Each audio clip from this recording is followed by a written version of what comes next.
हरिः ओं तत्सत्। श्रीमते रामचन्द्राय नमः। श्री सीतानाथ समारंभां श्रीरामानन्दार्य मध्यमाम् अस्मदाचार्यपर्यन्तां वन्दे गुरुपरम्पराम्। भक्त भक्ति भगवंत गुरु चतुरनाम वपु एक। तिनके पगवंदन किए तो नाशहि विघ्न अनेक। श्री गुरुपद नख मणिगण ज्योति सुमिरत दिव्य दृष्टि होती। हरिशरणम। जय जय श्री राधे। विगत प्रथम भाग में हमने किस प्रकार से अध्ययन करना चाहिए, किस भावना से अध्ययन करना चाहिए इसके ऊपर एवं श्रीमद् भागवत शब्द के ऊपर चर्चा करी। आज द्वितीय भाग से श्रीमद् भागवत के महात्म्य से हम कक्षा का आरंभ करेंगे। मध्य में कुछ दिन का गैप आया, इतने दिन में कक्षा नहीं डाल पाया यात्रा आदि में होने के कारण, और बारंबार सबके आग्रह रहते थे कि कब आएंगी। तो इस बात की मुझे प्रसन्नता भी है कि आप सबका इतना अध्ययन के पीछे भाव है। एवं अब हम आरंभ कर रहे हैं कक्षा का। बस तो उससे पूर्व मैं एक बात बता दूं, मैं पूर्णतः श्रीमद् भागवत प्रथम भाग में मैंने इस बात को कहा, और अब भागवत जी के मैं प्रथम श्लोक से आरंभ करने जा रहा हूँ। इसलिए पुनः ये बात कह दूं कि मैं भागवत जी कहने सुनने के योग्य नहीं हूँ। भागवत पढ़ाऊंगा क्या किसी को, इसलिए पूर्णतः अयोग्य हूँ, पूर्ण कुछ नहीं आता मुझे। पर आप कहोगे अब कि पढ़ा क्यों हो, फिर कुछ आता नहीं है, तो कोई ये कह सकता है। तो इसका एकमात्र उत्तर ये है, संतों की, वैष्णवों की, ब्राह्मणों की आज्ञा। हम जिन भागवत जी का उपासन करते हैं, हम वैष्णवों का जो प्रधान ग्रंथ श्रीमद् भागवत है, उसमें वृक्त स्तुति जो है, वृक्तासुर ने जो कहा, तो अहम हरे तव पादेक मूलम दासानुदासो भवेदास्मि भूया। ठाकुर जी, हम आपके दासों के दास हैं। तो वैष्णवों की, संतों की, ब्राह्मणों की जो आज्ञा होती है, उसको शिरोधार्य करने के भाव से, सबकी आज्ञा है, इस भाव से मैं केवल भागवत जी के ऊपर कुछ चर्चा कर रहा हूँ। अपने युगल प्रियालाल को प्रसन्न करने हेतु, खुद की प्रसन्नता के लिए भी उनका यश बखान करना है, तो खुद हृदय को बड़ा आनंद मिलता है।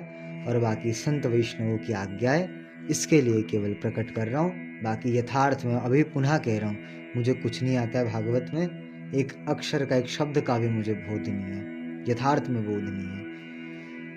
इसलिए जो कुछ ठाकुर जी अब प्रेरणा करेंगे, हरि गुरु संतों से जो कुछ दास ने श्रवण किया है, वो आप सबके बीच प्रस्तुत करूंगा। बोलो भागवत भगवान की जय। जय जय श्री राधे। श्रीमद् भागवत के महात्म्य पर पहले हमें चर्चा करनी है। श्रीमद् भागवत का जो महात्म्य है वह अनेक पुराणों में वर्णित है। ब्रह्म वैवर्त पुराण में आता है, गरुड़ पुराण में आता है, वाराह पुराण में आता है, नरसिंह पुराण में आता है, और मत्स्य पुराण में आता है। ऐसे अनेकों पुराणों में आता है। पद्म पुराण में भी है, स्कंद पुराण में भी है। श्रीमद् भागवत के जो महात्म के संबंधी श्लोक है, वे लगभग प्रायः सभी पुराणों में, किसी में शायद ना हो, बाकी प्रायः सब पुराणों में भागवत के महात्म के संबंधी श्लोक हैं। पर विशेष रूप में दो पुराणों ने श्रीमद् भागवत के महात्म को गाया है विस्तृत रूप से। श्री पद्म पुराण में भागवत महात्म 6 अध्यायों में वर्णित है, और श्री स्कंद पुराण में श्रीमद् भागवत महात्म 4 अध्यायों में वर्णित है। स्कंद पुराण में 6 अध्यायों में, स्कंद पुराण में 4 अध्यायों में, और श्री पद्म पुराण में 6 अध्यायों में वर्णित है। तो इसी को प्रायः कहा जाता है। पर बाकी मैं आपको बताऊं, प्रायः सब पुराणों में कुछ ना कुछ भागवत महिमा के संबंधित कुछ ना कुछ श्लोक हैं।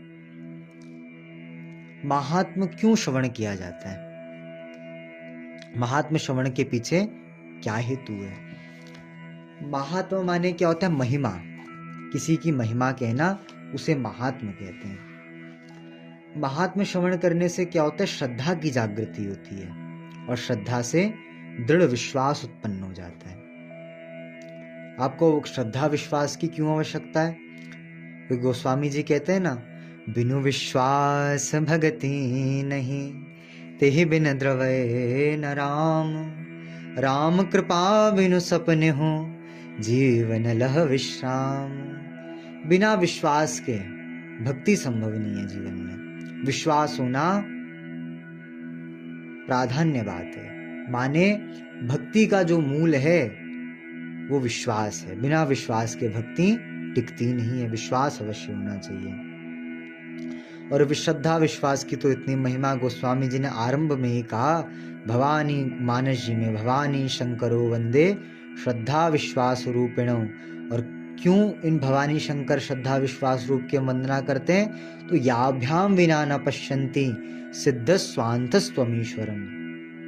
बड़े बड़े सिद्धों को अपने हृदय में विराजमान भगवान का दर्शन बिना श्रद्धा विश्वास के नहीं होता। भगवान दूर तो है नहीं, भगवान तुम्हारे हृदय में, पर जिस क्षण श्रद्धा का विश्वास का उदय हृदय में हो जाता है, उसी क्षण उन हृदयस्थ बिहारी का, उन हृदय बिहारी भगवान का हम अनुभव प्राप्त कर लेते हैं। इसलिए श्रद्धा विश्वास बड़ा आवश्यक है। और सनातन धर्म तो महात्म प्रधान धर्म ही है। सबका महात्म्य है। आप कोई व्रत करो तो एकादशी के महात्म की कथा आती है, प्रदोष का महात्म, सोमवार का, भोमवार का, गुरुवार का, बुधवार का, जन्माष्टमी व्रत करो उसका महात्म, रामनवमी व्रत का महात्म, राधाष्टमी का, जानकी नवमी का, और अभी महाशिवरात्रि आने वाली है उसका महात्म, नरसिंह चतुर्दशी, वामन द्वादशी, पूर्णिमा, कितने जितने भी व्रत होते हैं सबका महात्म, तुलसी का महात्म, रुद्राक्ष का महात्म, पीपल का महात्म, वट का महात्म, गौ का महात्म, ब्राह्मण का महात्म, संत का, भक्त का, गृहस्थ का, ब्रह्मचारी का, वानाप्रस्थी का, सन्यासी का, शिवलिंग का महात्म, शालिग्राम जी का महात्म, गुरुदेव का महात्म, यहाँ तक कि आपका हमारा महात्म, सबका महात्म वर्णित है सनातन धर्म में। मानव देह का महात्म, भागवत में ना अहो अमीशाम, देवता स्तुति करते हैं कि पृथ्वी पे उत्पन्न मनुष्यों की क्या प्रशंसा की जाए, इनको ठाकुर जी की कथा प्राप्त हो जाती है। तो सनातन धर्म क्या है? महात्म प्रधान धर्म है। ये सबकी महिमा का बखान किया जाता है। महात्म श्रवण के पीछे क्या हेतु है? कि श्रद्धा जागृत हो जाए। आप कहोगे क्यों श्रद्धा जगानी है? क्योंकि बिना श्रद्धा के कोई भी कार्य किया जाए वह पूर्णतः असफल होता है। श्री भगवत गीता में 17वें अध्याय के 28वें श्लोक में भगवान श्री कृष्ण कहते हैं, अश्रद्धया हुतं दत्तं तपस्तप्तं कृतं च यत् असद इत्युच्यते पार्थ न च तत्प्रीत्य नो इह। अश्रद्धया मानी अश्रद्धा पूर्वक हम कुछ भी काम करें। अश्रद्धया हुतं, आहुति दें अश्रद्धा पूर्वक, दत्तम माने दान दें अश्रद्धा पूर्वक, अश्रद्धया हुतं दत्तम तपस्तप्तम, तपस्या करें अश्रद्धा पूर्वक। तो क्या होगा? हमारी यदि उसमें श्रद्धा नहीं है तो नच तत्प्रीत्य नो इह, उसका फल ना तो हमें परलोक में प्राप्त होगा ना इस लोक में प्राप्त होगा, यानी वे निष्फल हो जाता है कार्य। इसलिए श्रद्धा की बड़ी भारी महिमा है। अवश्य हमें श्रद्धा होनी चाहिए प्रत्येक कार्य में। श्रद्धा का स्वरूप क्या है? हमें पूर्ण विश्वास रहे जो हम कार्य कर रहे हैं वह यथार्थ में फल की प्राप्ति कराएगा। यदि ये विश्वास है तो वह कार्य हमारा सुनिश्चित, हम बड़े से बड़ा साधन कर दें और श्रद्धा विश्वास पूर्वक न करें तो यह साधन हमें लाभ प्राप्त नहीं करवा पाएगा। पर हम अत्यंत सूक्ष्म सा साधन करें, छोटा सा साधन कर रहे हैं, उसमें भी हमारी पूर्ण श्रद्धा विश्वास है, वह साधन हमें चरम फल की प्राप्ति करा देगा जो हमें प्राप्त होना चाहिए। जैसे हम भागवत जी जब पढ़ें तो भागवत जी के महात्म्य में कृष्ण प्राप्ति कर्म शाश्वत, श्री कृष्ण की प्राप्ति के शाश्वत साधन भागवत जी हैं मानो। तो भागवत जी श्री ठाकुर जी की प्राप्ति का शाश्वत साधन है। हम ये विश्वास कर लेंगे चित्त में महात्म्य पढ़ के, तब तो हमें भागवत पढ़ने के बाद श्री कृष्ण की प्राप्ति हो सकती है। पर यदि हमें पता ही नहीं कि भागवत सुनने से श्री कृष्ण मिलेंगे तो हमें श्रद्धा विश्वास नहीं होगा। भागवत जी पे जो श्रद्धा से पढ़ना चाहिए वो हमें जागृत नहीं हो पाएगी शीघ्रता से। इसलिए महात्म का स्मरण किया जाता है। महात्मा माने महिमा।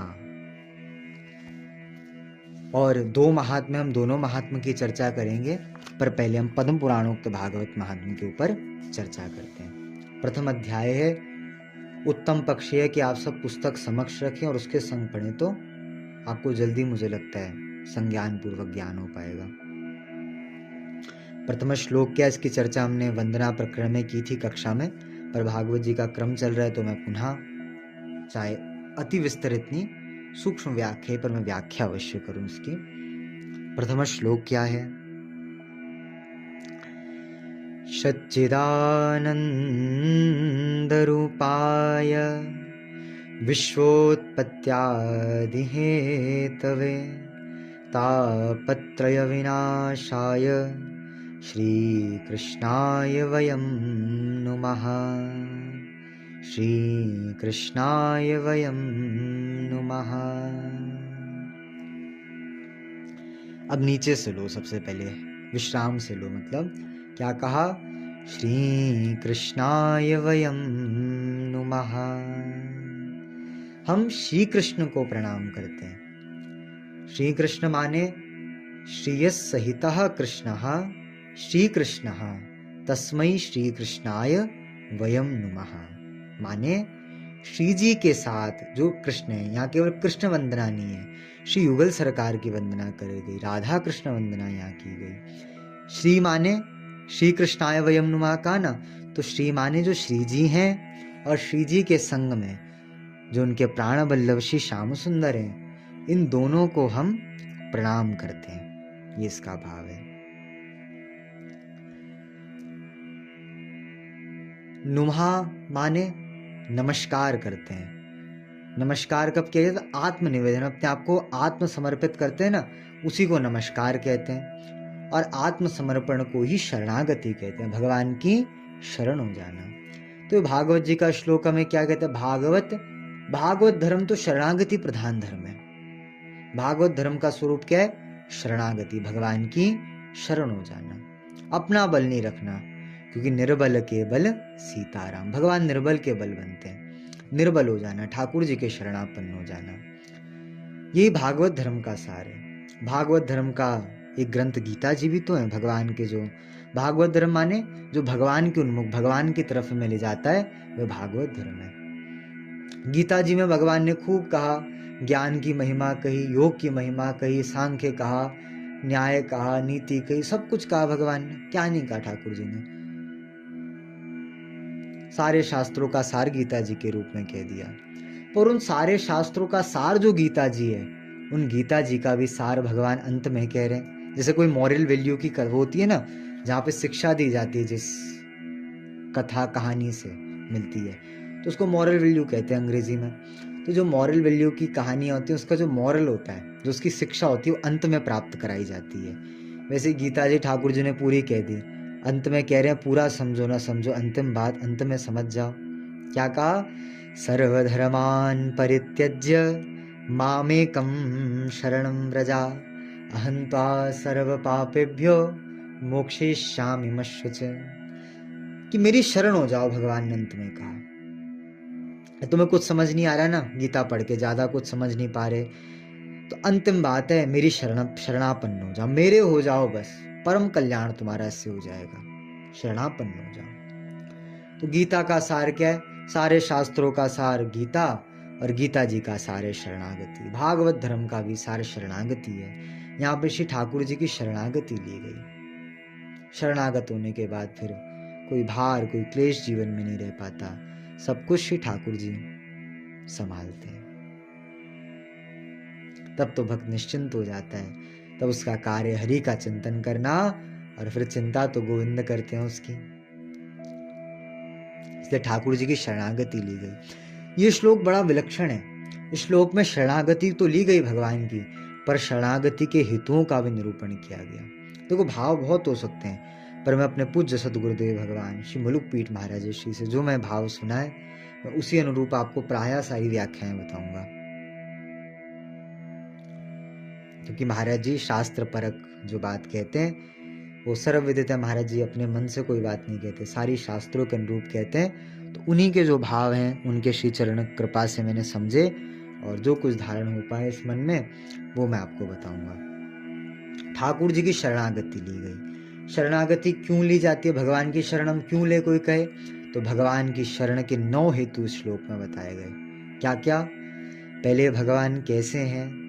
सच्चिदानंद रूपाय, भगवान सच्चिदानंद स्वरूप हैं। सबसे पहले सत्य हैं भगवान परम सत्य हैं। भागवत जी में सत्यम परम धीमहि कहा आरंभ में।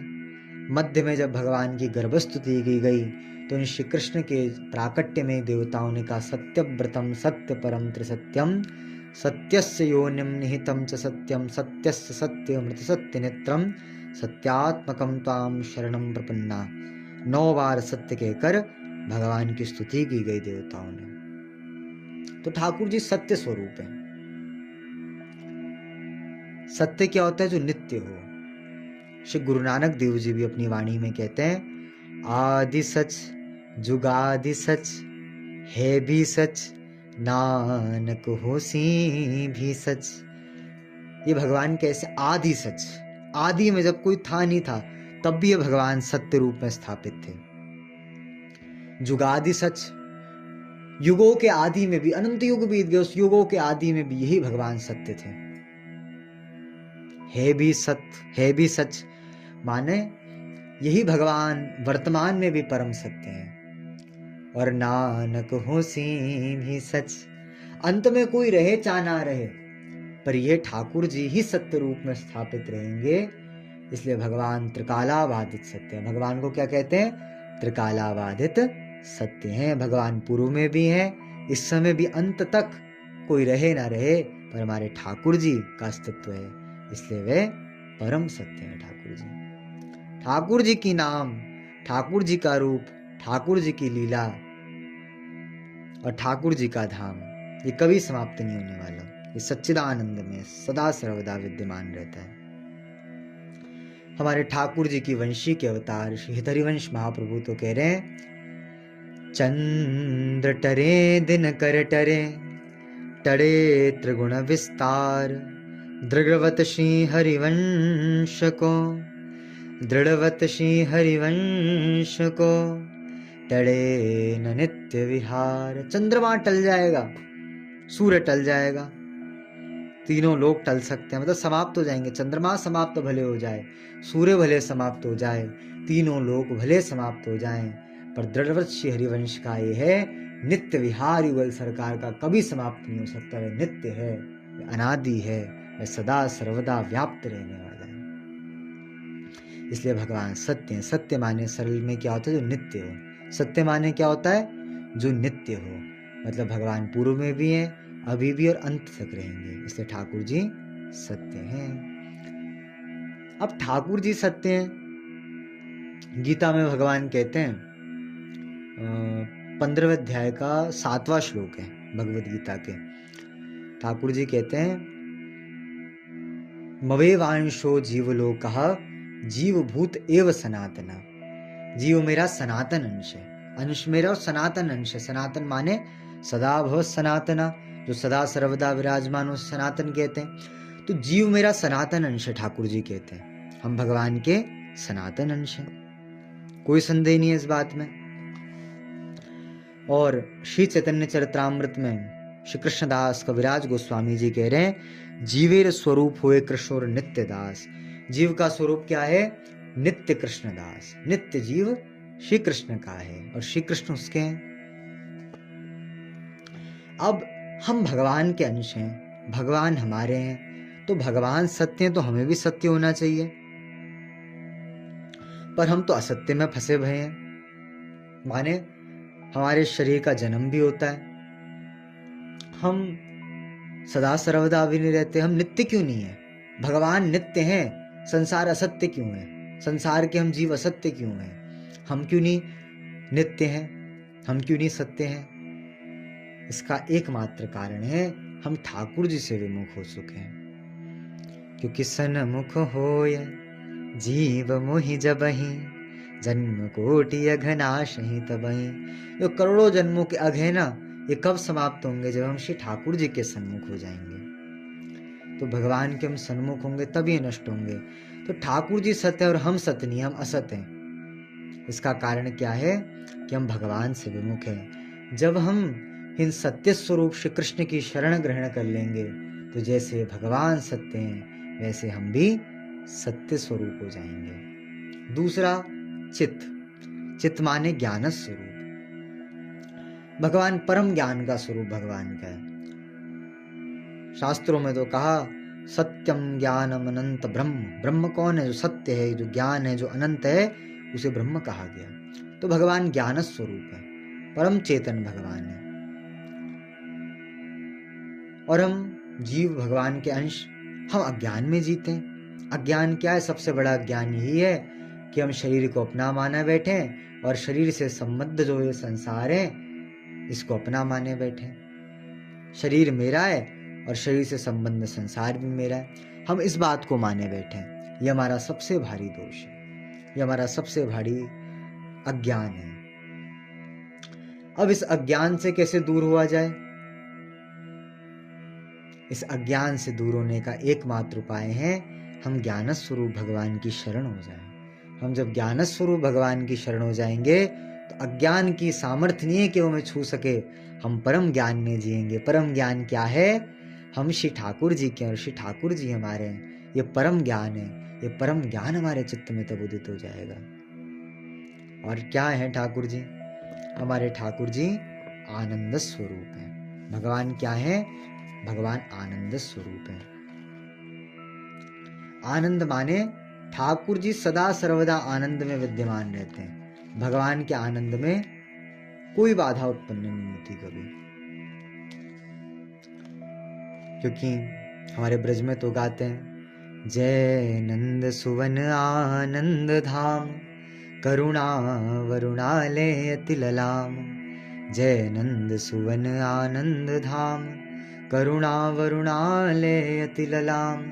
सिर मोर पिच्छ गल में सुमाल छवि निरखी लजावत कोटि काम।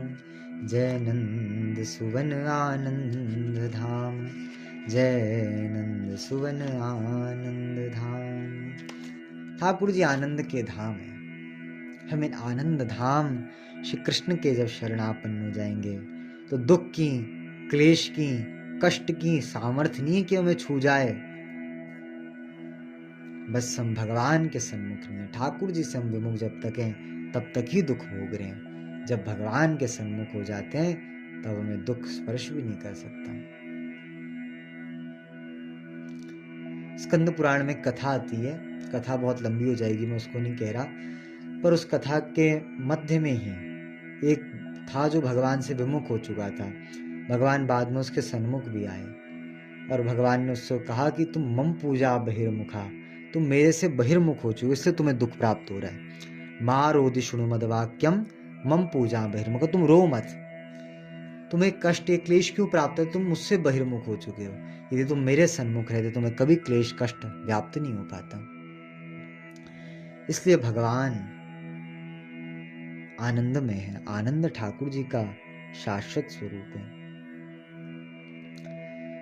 हम यदि आनंद कंद भगवान की शरण हो जाएं तो कैसी भी परिस्थिति क्यों ना जीवन में आ जाए, वह परिस्थिति हमारा कुछ नहीं बिगाड़ सकती। हम सदा आनंद में बने रहेंगे।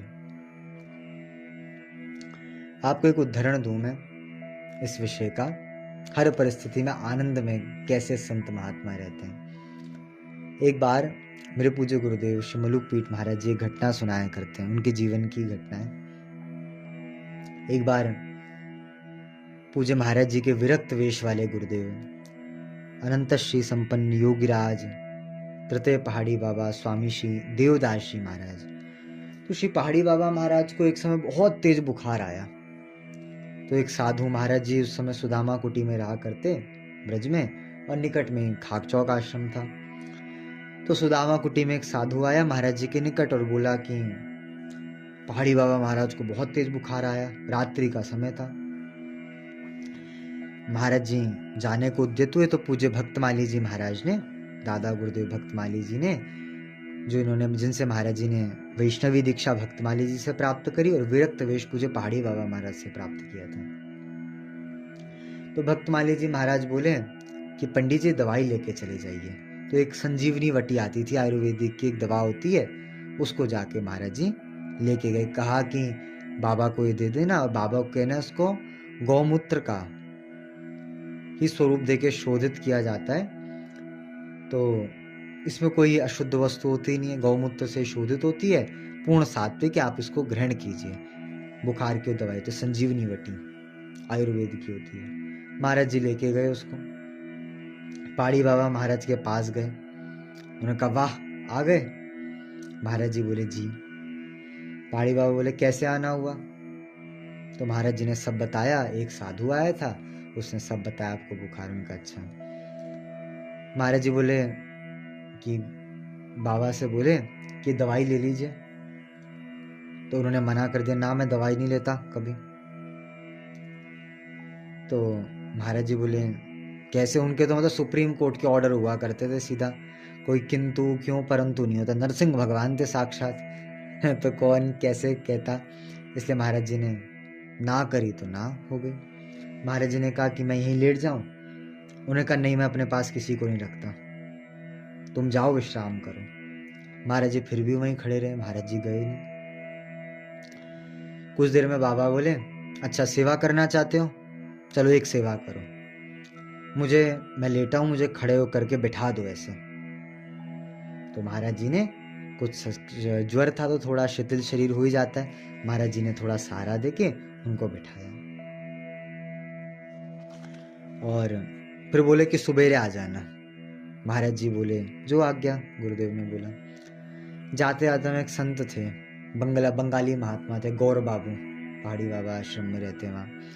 तो महाराज जी ने कहा महाराज जी को ज्वर अधिक है पहाड़ी बाबा को, तो आप ध्यान रखना उनका, देखते रहना, रात को कहीं तबीयत ज़्यादा खराब हो तो हमें बताना। पूरी रात्रि बीती। सुबह 6 बजे महाराज जी आए, गुरुदेव भगवान। तो मलुक पीठ वाले महाराज जी गुरुदेव भगवान आए सुबह 6 बजे पहाड़ी बाबा महाराज को देखने। गौर बाबू से पूछा, जो जिनको बोल के गए थे ध्यान रखना, तो उनको बोले तबीयत कैसी है महाराज जी की? तो बोले महाराज पूरी रात बैठी रही। बंगाली महात्मा थे, अपनी बंगाली में बोलते महाराज पूरी रात बैठी रही, सोई नहीं पूरी रात महाराज, कहाँ जाने कहाँ हो गए, बैठी रही महाराज पूरी रात। महाराज जी गए कक्ष में जाके देखा तो महाराज जी जैसे बैठा के गए थे वैसे एकदम पाषाण की प्रतिमा की भांति बैठे हुए थे। अब गुरुदेव ने डरते डरते हाथ लगाया बाबा के पास, तो हाथ लगाया तो शीतल हाथ, बाबा का हाथ पूरा शीतल था, मतलब बुखार हट गया, ठंडा हो चुका था हाथ। जैसे ही महाराज जी ने हाथ स्पर्श किया बाबा के हाथ पे, तो उसी समय कुछ देर में बाबा की फिर नींद खुली। तो बाबा बोले राम राजा दुख मंजन सकल पूर्ण काम, गोविंद गोपाल भज नारायण भज नारायण। ये अलार्म हुआ करता था बाबा का, सुबह सुबह उठ के उसको बोलते थे। बोले महाराज जी को देखा, बोले वाह आ गए। महाराज जी बोले जी। और फिर बाबा क्या बोले, देखो रघुनाथ जी की जब विशेष कृपा होती है ना तो बुखार आता है। ये पहला वाक्य था उनका। जब शरीर में रोग व्याधि बुखार आता है ना तो रघुनाथ जी की बड़ी भारी कृपा होती है। देखो तुम जानते हो मैं कुछ अन्न तो खाता नहीं हूँ, 1-1.5 छटाक साग लेता हूँ केवल दिन में, और शाम को 1-1.5 पाव दूध लेता हूँ लगभग। तो कल ज्वर आया तो ज्वर के कारण अच्छा तो उपवास हो गया पूरे दिन का, और पूरी रात क्या कहना, आहा आहा ऐसे कहते बाबा, आहा पूरी रात्रि राम नाम का प्रकाश, राम नाम का प्रकाश, राम नाम के आनंद में, आहा क्या आनंद आया। बुखार ना आता तो पूरी रात सो जाते, सोने में रात खराब चले जाती, सोते बहुत कम थे पर फिर भी कह रहे पूरी रात सोने में खराब चले जाती। पर बुखार आया तो क्या राम नाम का प्रकाश, क्या आनंद, आहा कहा नहीं जा सकता। और जब शरीर में व्याधि आती है ना तो शरीर में ममता होती है, जो अहंकार होता है कम हो जाता है, राम जी कृपा करते हैं तब बुखार आता है, बड़ी कृपा राम जी की। और बोले भला बुखार कब तक रहता, कितने दिन रहता, बेचारा थक गया, थक के चले गया कुछ देर में, और खूब भजन हुआ, खूब राम नाम हुआ, उपवास हुआ, आनंद आया, आनंद आया, आनंद आया, ये कहा। और फिर बस राम जी जब विशेष कृपा करते हैं तो व्याधि आती है। अब सोचो, आपके हमारे जीवन में कोई व्याधि उत्पन्न हो तो हम कष्ट में आ जाएंगे, पर जो भगवान के शरणापन्न हो जाते हैं पूर्ण रूप से ना, श्री ठाकुर जी के जो पूर्ण रूप से हो जाते हैं, उनको क्लेश दुख छू नहीं पाता।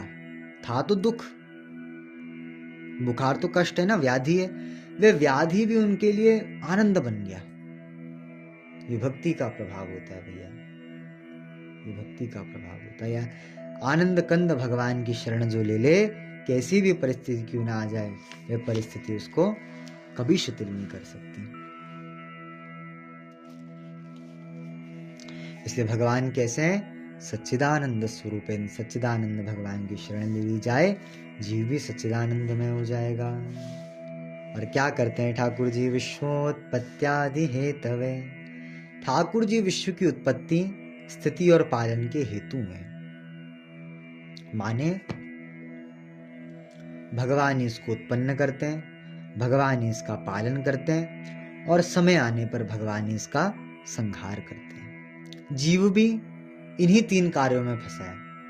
बार बार हमारा जन्म होता है, बार बार हम सुख दुखों को, अपने प्रारब्धों को भोगते हैं, और बार बार फिर मरना पड़ता है। इसी में हम सब फंसे हुए हैं। पर जब हम ठाकुर जी के शरणापन्न हो जाएं, तो इससे छुटकारा हमें प्राप्त हो जाता है। शंकराचार्य जी भी कहते हैं ना, पुनरपि जन्मं पुनरपि मरणं पुनरपि जननी जठरे शयनम, यह संसारे बहु दुस्तारे, कृपया पारे पाहि मुरारे, भज गोविंदम भज गोविंदम, गोविंदम भज मूढ़मते, भज गोविंदम भज गोविंदम, गोविंदम भज मूढ़मते। हे मूढ़मते, गोविंद का भजन करो। क्यों भजन करो? क्योंकि पुनरपि जन्मम, बार बार जन्म हो रहा है, पुनरपि मरणम, बार बार मरना पड़ रहा है, बार बार अनेक माताओं के गर्भ में आके उस गर्भ के क्लेश को, उस गर्भ के कष्ट को सहन करना पड़ रहा है बार बार। इस दुस्तर संसार में बार बार फंसना पड़ रहा है। यदि इससे पार उतरना चाहो, श्री मुरारी के शरणापन्न हो जाओ, ठाकुर जी के शरणापन्न हो जाओ। इसलिए बार बार जन्म लेना, बार बार दुख सुखों को भोगना, बार बार मरना, इस सब के चक्र में हम फंसे हुए हैं। यदि हम इस सब से मुक्त होना चाहते हैं तो हमें श्री कृष्ण की शरण ग्रहण करनी चाहिए। विस्तार हो जाएगा, इसलिए मैं संक्षिप्त में केवल बता रहा हूं। फिर तापत्रय विनाशाय, ठाकुर जी तीनों तापों का विनाश करने वाले अपने शरणागतों के। 6 हेतु मैंने बता दिए। अब पहला सत, फिर चित, फिर आनंद, फिर उत्पत्ति, स्थिति और संहार। इस सब में हम फंसे हुए हैं, तो इन सब ठाकुर जी की शरणागति से इन सब से हम मुक्त हो जाएंगे, और इन सब की स्वरूपता की हम प्राप्ति हो जाएगी। इसलिए 6, और फिर 3 कारणीय तापत्रय। 3 प्रकार के ताप होते हैं, आदि दैविक, आदि भौतिक और आध्यात्मिक। ठाकुर जी के जो शरणापन्न होते हैं, उनको ये तीनों ताप स्पर्श भी नहीं कर पाते, क्योंकि मानस जी के उत्तरकांड में भगवान के राज्याभिषेक के उपरांत गोस्वामी जी वर्णन कर रहे हैं, दैहिक दैविक भौतिक तापा, राम राज नहीं काहू व्यापा। दैहिक ताप, दैविक ताप, भौतिक ताप, ये तीनों के तीनों जो ताप हैं, राम जी के राज्य में किसी को नहीं व्यापक हुए। माने इसका आशय क्या है? राम जी का जहां राज्य होता है ना, वहां दैहिक दैविक भौतिक ताप की हिम्मत नहीं है प्रवेश कर जाएं। इसका तात्पर्य है, जिस भाग्यशाली जीव के अंतःकरण में, जिस भाग्यशाली जीव के हृदय में श्री अवध बिहारी, श्री वृंदावन बिहारी विराजमान हो जाते हैं, तो भैया इन तीनों तापों की सामर्थ्य नहीं है कि मुड़ के भी देख लें। आने की बात तो दूर है, मुड़ के भी देख लें, ताप कुछ नहीं बिगाड़ पाते। वे ताप भी आनंदमय बन जाते हैं। एक सच्ची घटना बताऊं।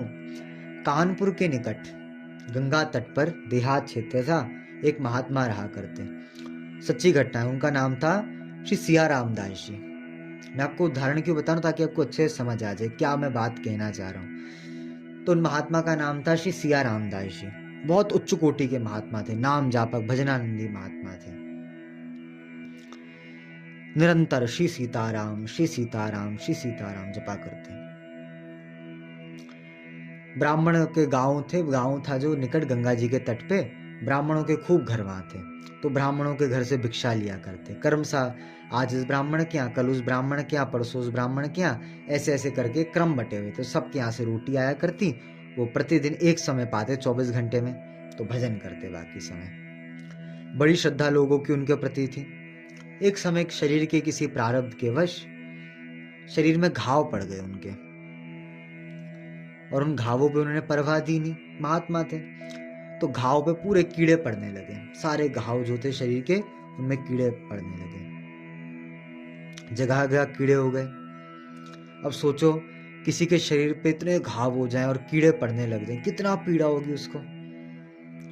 पर उनके ललाट पर दुख की, कष्ट की, वेदना की एक रेखा भी नहीं दिखाई पड़ती थी। ऐसे महात्मा थे। बस वो तो निरंतर श्री सीताराम श्री सीताराम श्री सीताराम श्री सीताराम ऐसा जपा करते, मुस्कुराते रहते सदा। और पता कैसे महात्मा थे, कई बार कोई घाव से कीड़ा नीचे गिर जाता तो कहते, अरे भैया बेचारा ये कीड़ा कहाँ जाएगा, किसी के पैर के नीचे आके दब जाएगा। यहाँ सुंदर मेरे शरीर का भोजन इस कीड़े को खाने को मिल रहा है, मेरे शरीर को अच्छी बात है। तो जो कीड़ा नीचे गिर जाता उसको उठा के अपने घाव पे फिर रख लेते, ले ले खा ले। ऐसे महात्मा थे, कष्ट बिल्कुल नहीं था। पर लोगों ने देखा, लोग देखते बाबा को कीड़े ऐसे हो गए तो सबको बड़ी भारी पीड़ा होती। सबने कहा बाबा हम अब नहीं मानेंगे, आपको कितना समझा पर अब हम मानेंगे नहीं, इतनी पीड़ा में आप हैं। उन्होंने कहा हमें तो कोई पीड़ा ही नहीं है। उन्होंने कहा ना बाबा हम मानेंगे, आपका इलाज कराना है। तो देहात क्षेत्र था, गांव का क्षेत्र था, तो उनको कहा इलाज कराना, कानपुर शहर लेके जाएंगे आपको। तो पुराने समय की बात है, लगभग 100-150 साल पहले की बात हो, अंग्रेजी जमाना था उस समय। तो सबने बैलगाड़ी जो होती है उसको मंगवाया और बोला बाबा आप बैठिए। बाबा ने कहा हम नहीं बैठेंगे। सबने जबरदस्ती बिठाना चाहा बाबा को कि बैठाना पड़ेगा, अब तो जबरदस्ती लेके जाएंगे इनको हम अस्पताल। बाबा बोले देखो यदि किसी ने मुझे छू दिया और मेरी आज्ञा के बिना कोई मुझे ले गया ना अस्पताल, तो समूल विनाश हो जाएगा उसका, याद रखना। अब बेचारे गृहस्थी लोग कहाँ तक उनकी श्रद्धा बनती, हम तो भला करना चाह रहे, हमारा विनाश कर दें, श्राप दे रहे हमें। तो सबने कहा ठीक है। वहीं पे सबने उनको प्रणाम किया और वहां से सब चले गए, हट छोड़ दी सबने, नहीं जाएंगे बाबा। बाबा ने देखा सब बड़ा परेशान करते हैं, भजन में विक्षेप कर रहे हैं। गंगा जी का तट था ही, गंगा जी में जाके कंठ तक जल में गंगा जी में बैठ गए बाबा। अब कंठ तक बैठकर अब तो ना रोटी पाते किसी के घर की, ना कुछ खाते, केवल गंगा जी के जल में बैठे रहते हैं। लगभग 15 दिन 15 रात्रि बीत गए उनको गंगा जी के जल में बैठे रहे, ना कुछ खाया ना कुछ पिया। 15 दिन बाद सबने देखा बाबा तो ऐसी समाधि ले लेंगे गंगा जी में। सब आए, क्षमा मांगी, बाबा क्षमा कर दो, बाबा क्षमा कर दो। बाबा बोले कि भजन में तुम तंग करते हो ना, हम कभी नहीं आएंगे गंगा जी से बाहर। सबने कहा बाबा आपको जैसे जीना आप जीना, हम आपको कभी तंग नहीं करेंगे, आप बाहर आ जाओ गंगा जी से। तो सबने बहुत अनुनय विनय किया। तो 15 दिन बाद बाबा गंगा जी से बाहर निकले। जैसे गंगा जी से बाहर निकले तो गंगा जी में जब थे तो मछलियाँ होती, तो मछली उन जमानों तो बहुत मछलियाँ हुआ करती नदियों में। तो मछलियों ने आके घाव सारे खा लिए। तो घाव के जो कीड़े थे सब कुछ हट गए, घाव शरीर से तो घाव हट ही गया सारा। उसके बाद जैसे ही आए तो एकदम से महात्मा का पूरा शरीर गंगा जी के जल में इतने दिन से थे, तो पूरी चमड़ी जो थी वो गलने लगी, और गलते गलते सारे घाव की जो चमड़ी थी वह गल गई और नई चमड़ी शरीर पे आ गई पूरे। तो महाराज जी, मेरे गुरुदेव महाराज जी से मैंने घटना सुनी। महाराज जी कहते हैं श्याम वर्ण के महात्मा थे, गौर वर्ण के हो गए महात्मा। ये घटना के बाद सारी नई चमड़ी आ गई और सुंदर दिव्य महात्मा का स्वरूप बन गया, मानो कायाकल्प कर दिया महात्मा ने उन्होंने अपना। और इस घटना के कई वर्षों बाद तक वे विराजमान रहे। इसका तात्पर्य क्या? तापत्रय विनाश है। ठाकुर जी के जो शरणापन्न होते इतना ताप मिल रहा है, मतलब प्रारब्ध के वश ही तो इतना दुख आया, वो तो भजनानंदी थे, पर प्रारब्ध के वश आने वाला दुख भी उस व्यक्ति का कुछ नहीं बिगाड़ पाता जो श्री कृष्ण के शरणापन्न हो जाए। इसलिए ये ताप उसी को कष्ट देते हैं जो ठाकुर जी से विमुख है, जो भगवान के सन्मुख है, उसका ताप कुछ नहीं बिगाड़ सकते। इसलिए भागवत शरणागति ग्रंथ है। इस भागवत के मंगलाचरण के जो महात्मा का मंगलाचरण है, इसमें भी शरणागति का ही निरूपण किया गया। बोलो श्री कृष्ण भगवान की जय। ऐसे श्री कृष्ण को हम प्रणाम करते हैं, उनकी हम शरण ग्रहण करते हैं। ये इसका भाव है श्लोक का। बाकी द्वितीय श्लोक क्या है? ये वसंत तिलक छंद है वैसे इसका, मैं तो अपने उसमें गाऊंगा, पर आपको मैं प्रायः बता दूं, ये वसंत तिलक छंद में श्लोक है। वसंत तिलक का लक्षण क्या? उक्ता वसंत तिलका त्यभजा जगौगा, तो वसंत तिलक है। पहला अनुष्टुप था, ये वसंत तिलक छंद है। इसमें श्री सुखदेव जी की वंदना की गई। सबसे पहले श्री कृष्ण की शरणागति ली गई, फिर सुखदेव जी को मुनिमान नतोष्मि, नतोष्मि यानी प्रणाम किया गया, तो नमस्कार में यानी सुखदेव जी की शरणागति ली गई दूसरे श्लोक में। क्योंकि भगवान की शरणागति कब सफल होती है? जब आचार्य की शरणागति ली जाए। आचार्य प्रपत्ति के बाद ही भगवत प्रपत्ति सफल होती है। गुरुदेव की शरण से भगवान की शरणागति सफल होती है। इसलिए पहले भगवान की शरणागति और उसके बाद दूसरे रूप में श्री शुकाचार्य जी, जो सारे जगत के आचार्य हैं, उनकी शरणागति ग्रहण की गई। क्या कहा गया? यम प्रव्रजन्तमनुपेतमपेत कृत्यं द्वैपायनो विरह का तर आजुहाव पुत्रेति तन्मयतया तरवोभिनेदु स्तं सर्वभूतहृदयं मुनिमान्नतोऽस्मि स्तं सर्वभूतहृदयं मुनिमान्नतोऽस्मि।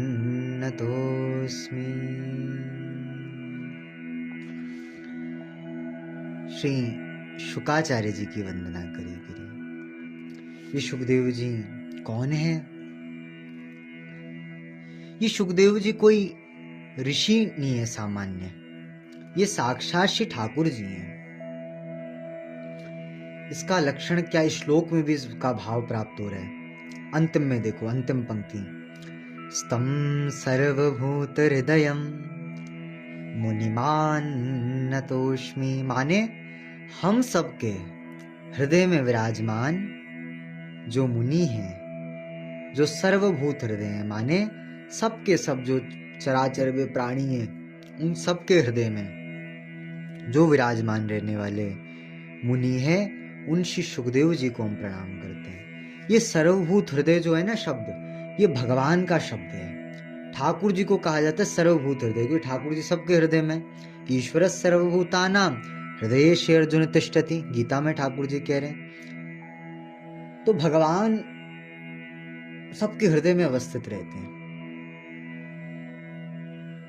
हृदय बिहारी है ना ठाकुर जी, तो सबके हृदय में भगवान अवस्थित रहते हैं। भगवान को तो सर्वभूत हृदय, सबके हृदय में भगवान है, इसलिए सर्वभूत हृदय ठाकुर जी हैं। सुखदेव जी को कहा सर्वभूत हृदय। इसका तात्पर्य क्या है? इसका तात्पर्य ये है कि यहाँ पर केवल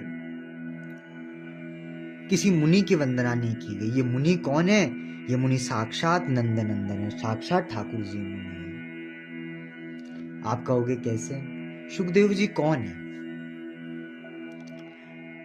देखो, मैं कोई अपनी बात अगर आपको बताऊंगा तो मैं बताऊंगा कि मेरा भाव है, तब मैं बताऊंगा, वरना प्रायः जो आपको बात बता रहा हूँ किसी प्रामाणिक महापुरुष से, अपने पूज्य गुरुदेव से और किसी आर्ष ग्रंथ में जो बात पढ़ी है मैं केवल उसी को आप सबके बीच कह रहा हूँ, क्योंकि मुझे बड़ी सावधानी पूर्वक कहना पड़ रहा है, क्योंकि आप सब, मैंने एक बात भी मेरी अगर थोड़ी इधर उधर हो गई तो आप सब में से प्रायः लोग कथा करने के लिए इसको सीख रहे हैं, तो इतने लोगों के बीच में वो बात चली जाएगी। इसलिए मैं अपने भाव कम से कम रख रहा हूँ। मेरा कोई भाव आएगा तो मैं कहूँगा कि मेरा भाव है, हृदय में जो आ रहा है, पर प्रायः मैं संतों के भाव कहूँगा, जो अपने पूज्य गुरुदेव से सुना भाव।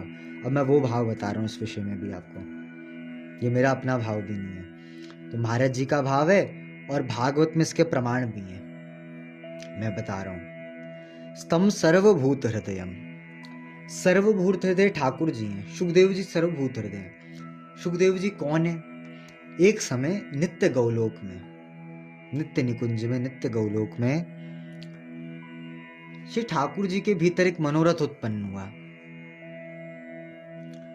किशोरी जी, सब सखियां मेरे यश का बखान, युगल यश का बखान करती है ना सब सखियां, कि ठाकुर जी ऐसे हैं, किशोरी जी ऐसी हैं, उनकी यश का बखान करती हैं। ठाकुर जी के भीतर उनको गुणगान करने में कितने सुख की प्राप्ति होती होगी। भगवान देखते हैं अपने भक्त के इस भाव को। भक्तमाल में तो एक चरित्र आता है एक भक्त का, उनका नाम था शायद सीवा भक्त, जहां तक मुझे स्मरण आ रहा है। सीवा भक्त को ठाकुर जी ने पुकारा। द्वारिका में एक बार म्लेच्छ ने आक्रमण किया, ठाकुर जी ने सीवा भक्त को रक्षा करने के लिए पुकारा, और सीवा भक्त आए, उन्होंने म्लेच्छों पर विजय प्राप्त करी और ठाकुर जी की रक्षा करी। ठाकुर जी ने क्यों पुकारा? ठाकुर जी को थोड़ा कोई डर था।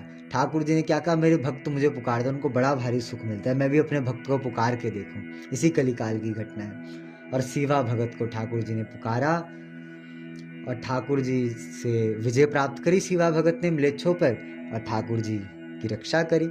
ठाकुर जी ने कहा, सीवा भगत यदि तुम ना होते तो आज मेरे प्राण बड़े संकट में थे। ठाकुर जी ने सम्मान दिया, उस सम्मान को कैसे धारण करें, वहीं द्वारिकाधीश के सामने प्राणों का विसर्जन उन्होंने कर दिया। आज भी द्वारिकाधीश जी के मंदिर के अंतरंग जो क्षेत्र है मंदिर का, उसी में सीवा भगत उनका भी स्थान है वहां पे। तो ठाकुर जी अपने भक्तों का आस्वादन खूब करते हैं भक्ति का। भक्त मेरी भक्ति करते हैं, भक्तों की भक्ति करूं। वैसी सखियां, सहचरियां, ये सब गुणगान मेरे करते हैं, इनको गुणगान में सुख मिलता होगा, मैं भी गुणगान करूं। तो ठाकुर जी शुक बन जाते हैं, और शुक बनकर एक दिव्य शुक ठाकुर जी बनते हैं, और दिव्य शुक बनकर श्री लाडली जी को अपलावित करते हैं। लाडली जी जब विरह में होती है ना, तो किशोरी जी के पास श्री नंदनंदनी शुक रूप में जाते हैं, और कृष्ण कृष्ण कृष्ण ये कहकर श्री ठाकुर जी की लीला, बरहा पीडम नटवर वपो आदि आदि ठाकुर जी के जो गुणों के श्लोक हैं, अस्ति स्वस्तरुणिक कराग्र विगलत कस्तूरी तिलकम ललाट पटले आदि आदि, जो जो ठाकुर जी के यश हैं उन सबको सुनाते हैं किशोरी जी के सन्मुख।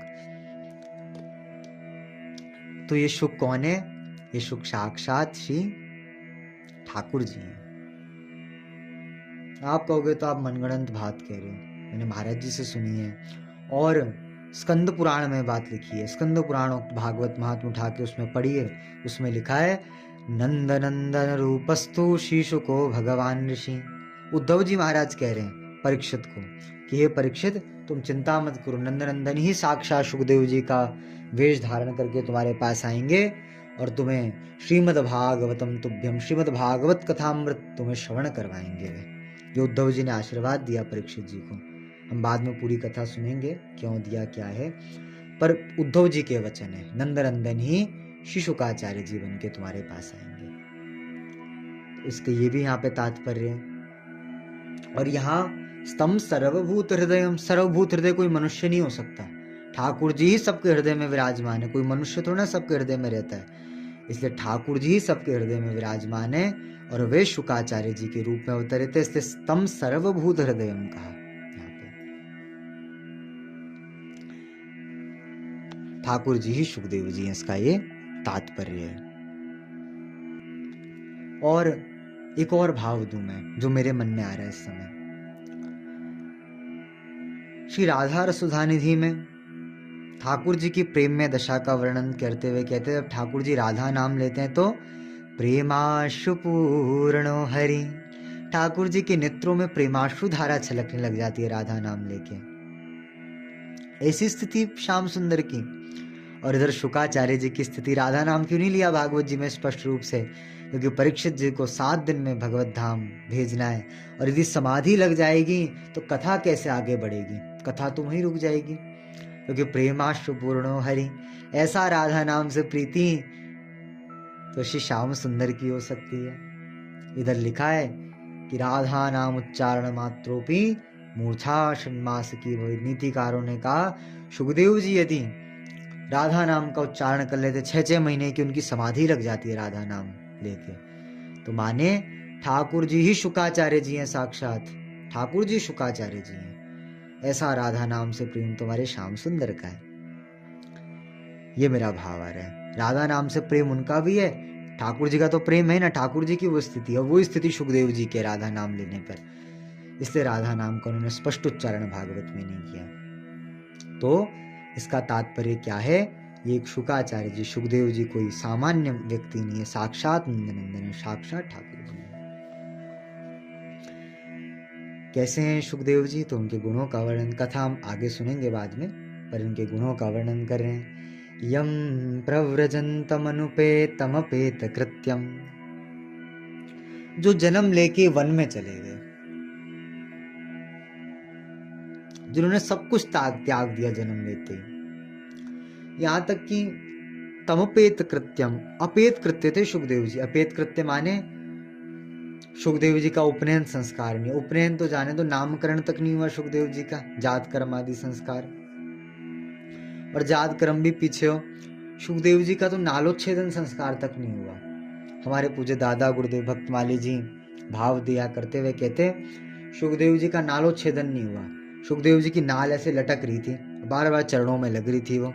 तो सुखदेव जी से आड़ बंद साधु बांधते हैं ना कमर पे, तो कमर पे उसको कटिसूत्र की भांति, आड़ बंद की भांति सुखदेव जी ने अपनी नाल को ऐसे बांध दिया, ये भाव देते थे वे। तो ऐसे वैराग्य शिरोमणि थे, नालोच्छेदन संस्कार तक नहीं हुआ उनका, बाकी यज्ञोपवीत आदि तो दूर की बात है। ऐसे वैराग्यवान जन्म लेते ही वन की तरफ निकल पड़े। और देखो, अनुकूलता में त्याग हो तो बहुत बड़ी बात होती है। प्रतिकूलता में कोई त्याग कर दे तो बड़ी बात नहीं है, पर अनुकूलता में जब त्याग होता है ये अत्यंत श्रेष्ठ बात होती है। सुखदेव जी के पास सारी तो अनुकूलताएं हैं, क्या भजन में बाधा उनके जीवन में? भगवान कृष्ण द्वैपायन व्यास जी जैसे पिता तो ठाकुर जी के अंशावतार हैं। वटिका जैसी पवित्र माता, और जन्म स्थान भी कैसा?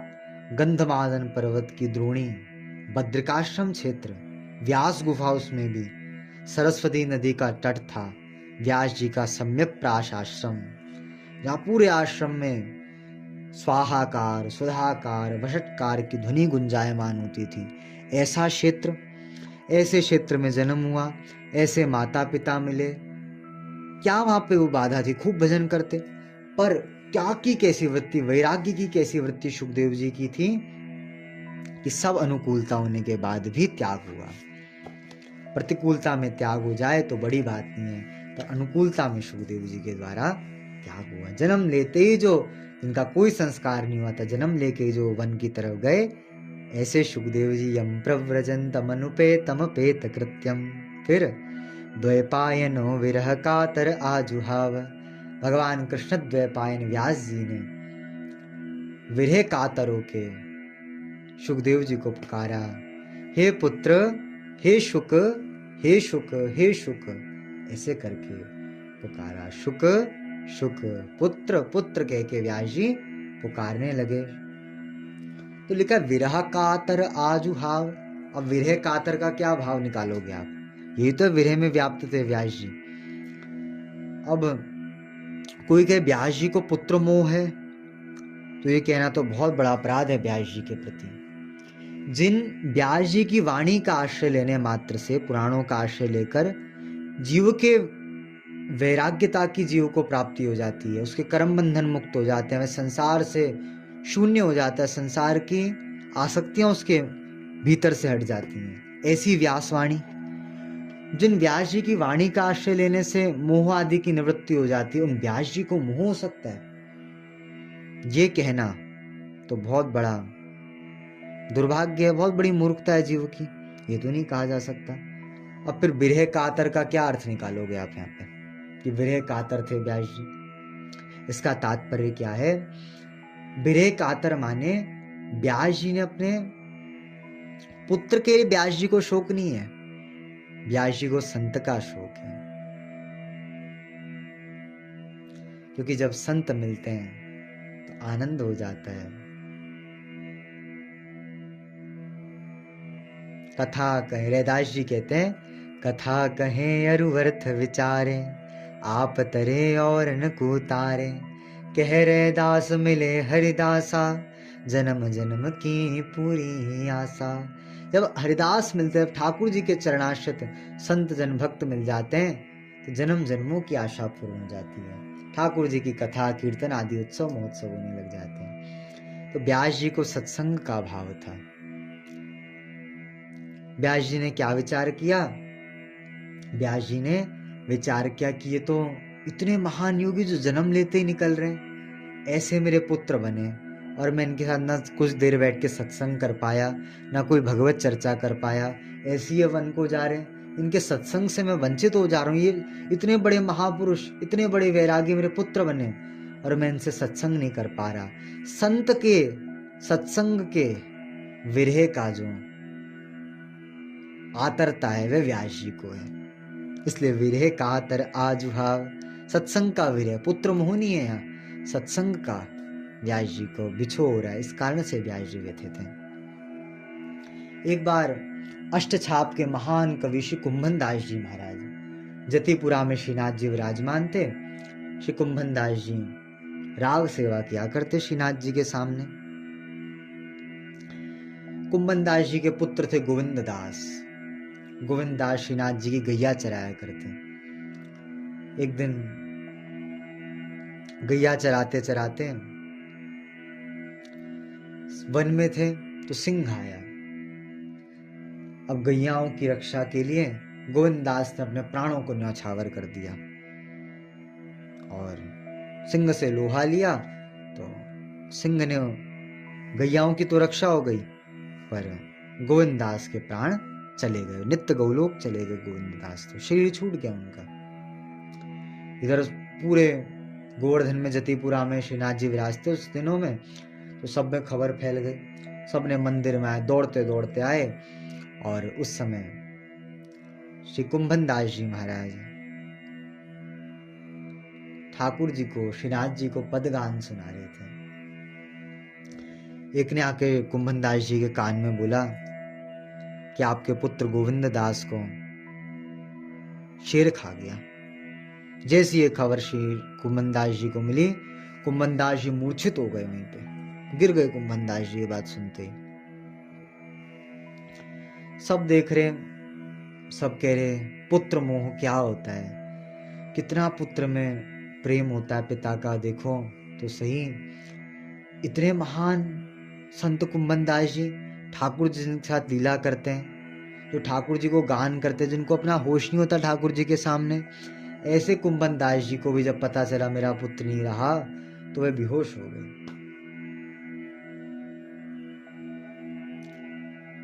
सब ये बात कहने लगे। उसी समय गोसाई विठलनाथ जी महाराज विराजमान थे उन दिनों गद्दी पर। गोसाई जी के कान में बात पड़ी। गोसाई जी ने सबको शांत कराया।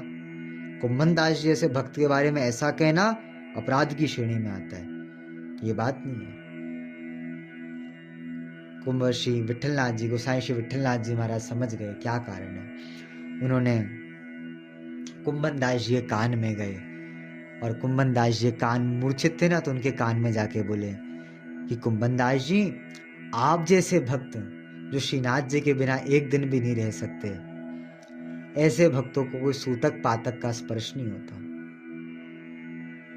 आप जगिए और जग के श्रीनाथ जी को अब नित्य की भांति नित्य आई और नित्य आप पदगान श्रीनाथ जी को सुना सकते हैं। जैसे ये कहा तो कुंभन दास जी खड़े हो गए, मूर्छा समाप्त हो गई उनकी, बेहोशी समाप्त हो गई, खड़े हो गए और अपने श्री ठाकुर जी को देख के, श्रीनाथ जी को देख के गाने लगे, नयन भरी देखियो नंद कुमार, नयन भरी देखियो नंद कुमार गाने लगे। इसका तात्पर्य क्या था घटना का? कुंभन दास जी मूर्छित क्यों हुए? कुंभन दास जी इसलिए मूर्छित हुए कि अब लोग कहेंगे पुत्र मर गया, अब 10 दिन तक सूतक है, 13 दिन तक सूतक है, अब तो मंदिर नहीं जा सकते, अब मंदिर में प्रवेश नहीं होगा, ठाकुर जी के दर्शन नहीं कर पाओगे। तो मैं 10 दिन तक कैसे ठाकुर जी के दर्शन के बिना, एक दिन नहीं रहा जाता, 10 दिन तक कैसे ठाकुर जी के दर्शन के बिना रहूंगा, कैसे उन्हें पदगान सुनाए बिना रह पाऊंगा। इससे अच्छा तो उनको नहीं निहारना 10 दिन तक, इससे अच्छा मेरे प्राण चले जाएं इसी समय। ऐसा विरह था। देखो, सूतक पातक का आदर करना चाहिए, पर बताओ किसी की ऐसी स्थिति है ठाकुर जी को एक दिन ना देखे तो उसके प्राण निकल जाए, यथार्थ में प्राण निकल जाए, ऐसी स्थिति है।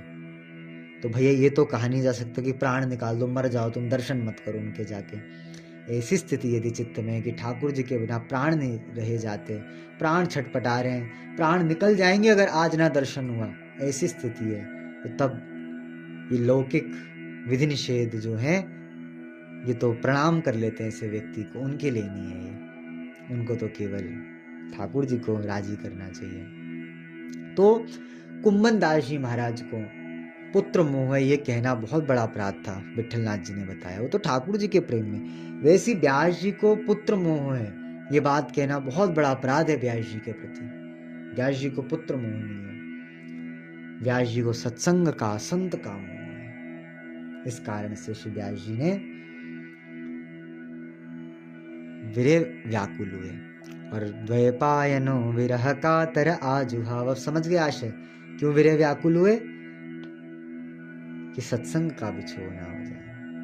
और पुत्रेति तन्मयतया स्तरवो भिनेदो, हा पुत्र हा शुक, ये व्यास जी ने कहा, और सुखदेव जी तो सर्वभूत हृदय हैं।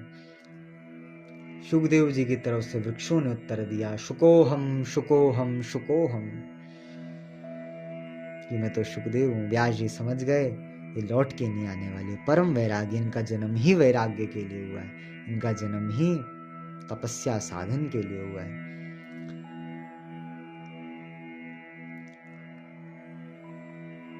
ऐसे हम सब के हृदय में विराजमान मुनियों के मुनि परमहंस चक्र चूड़ामणि श्री सुखदेव जी को हम प्रणाम करते हैं, उनकी हम शरण ग्रहण करते हैं।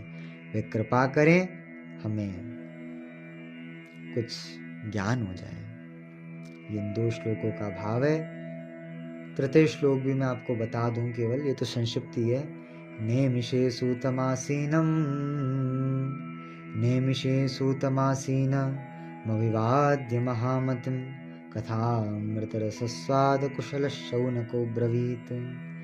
अत्यंत पावन नैमिषारण्य तीर्थ में सुभद्र वेदिका पर श्री सूत जी महाराज विराजमान है। कथामृत में अत्यंत कुशल जो हैं, कथामृत के रस को आस्वादन करने में जो अत्यंत कुशल हैं, ऐसे श्री शौनक जी महाराज बोले। मैं केवल मूल पोथी से आपको बता रहा हूँ, मेरे पास कोई अर्थ नहीं लिखा यहाँ पे। कथामृत रसस्वाद कुशल शौनको ब्रवीत। कथामृत में जो कथामृत के रस का आस्वादन करने के लिए जो अत्यंत कुशल हैं, ऐसे श्री शौनक जी महाराज ने सूत जी महाराज से बोला। क्या बोले उसका वर्णन हम कल से सुनेंगे, क्योंकि 1 घंटे से अधिक हो चुका है लगभग। आज केवल 2 श्लोक ही ठीक से हो पाए, वैसे तो 2 श्लोक की चर्चा, दूसरा भी मैंने संक्षिप्ति का है, प्रथम भी थोड़ा लिया कम करके बीच बीच में, तो जितना बन पाया उतना किया इतनी देर में, क्योंकि ये प्रथम श्लोक थे ना, तो इनकी थोड़ी विस्तृत व्याख्या होनी चाहिए थी, इसलिए मैंने हल्का सा विस्तार दिया। बाकी फिर आगे मैं प्रयास करूँगा मैं कल या परसों में ही दूसरा भाग बना दूँ। अब इतना दिन ना लगाऊँ, 4-5 दिन में एक भाग आ रहा है, 6-7 दिन हो गए मुझे लगता है इसमें, तो इस कारण से शीघ्रातिशीघ्र करेंगे अब, और फिर अगले प्रथम अध्याय के 4थे श्लोक से अगले भाग में चर्चा करेंगे। बोलो वृंदावन बिहारी लाल की जय। खूब श्रमपूर्वक अच्छे से अध्ययन करना सब, खूब कृपा लाडली लाल जी करें। जय जय श्री राधे, जय जय श्री राधे, जय जय श्री राधे।